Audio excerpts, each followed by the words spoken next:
நம்ம நண்பர்கள் நிறைய பேர் இருக்காங்க. ஐயான்றது பேசுவீங்க, வெளியே பேசுவீங்க. பெரிய குடியார மாதிரியும் படுத்து கிடந்தான் பாலா, அவன் தான் பாலா இருக்கணும்.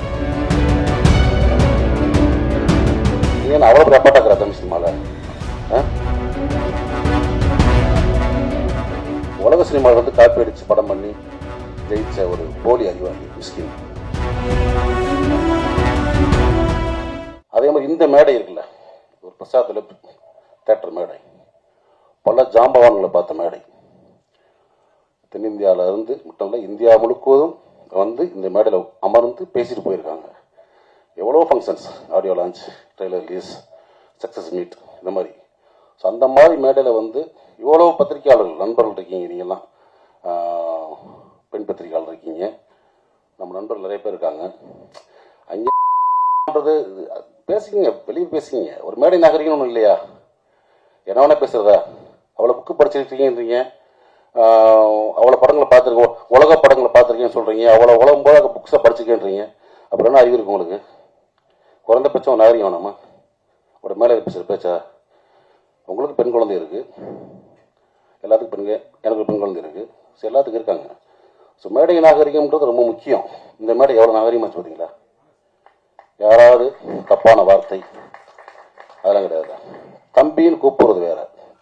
தம்பி நம்ம எல்லாத்தையும் கூப்பிடுறோம், வாடா தம்பி, உட்கார தம்பி, எந்திரா தம்பின்னு. அவன் நம்ம அண்ணன் நினைக்கணும், அது முக்கியம் ரொம்ப.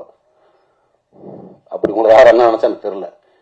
எல்லாத்தையும் சக்கட்டு மடிக்கு வாடான்றாரு, போடான்றாரு, உட்காருன்றாரு. இதெல்லாம் இன்னைக்கு பேச நினைக்கல, தொடர்ந்து பல மேடைகளை பார்த்துட்டு வரேன் நான் மிஸ்கின் பேச்சுக்களை.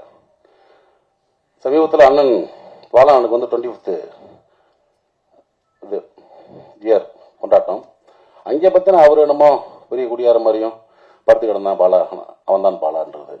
இங்கே வந்து இளையராஜர் வந்து அவன் தான் இளையராஜன்றது. யாரா நீ?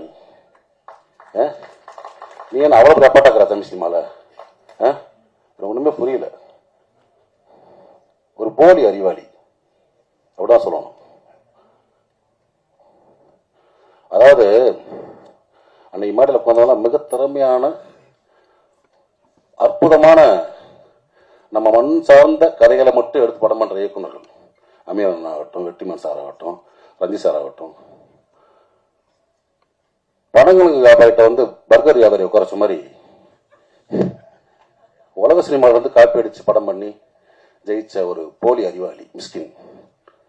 எதுக்கு இந்த மாதிரி ரொம்ப அநாகரிகமா ஒரு மேடையில வந்து ஒரு ஆணவப்பெல்லாம் சொல்லி பேசி ரொம்ப மனசு கஷ்டமா இருந்துச்சு. ஏன்னா தமிழ் சினிமா இயக்குநர்களை நான் வந்து பெரிதும் மதிக்கக்கூடிய ஒரு கலைஞன். நான் எப்பயுமே ஒரு ஷூட்டிங் ஸ்பாட்டுக்கு போனாலும் சரி, இயக்குனர் என்ன சொல்றதோ அதை நான் வந்து அப்படியே கேட்டு நடிப்பேன்.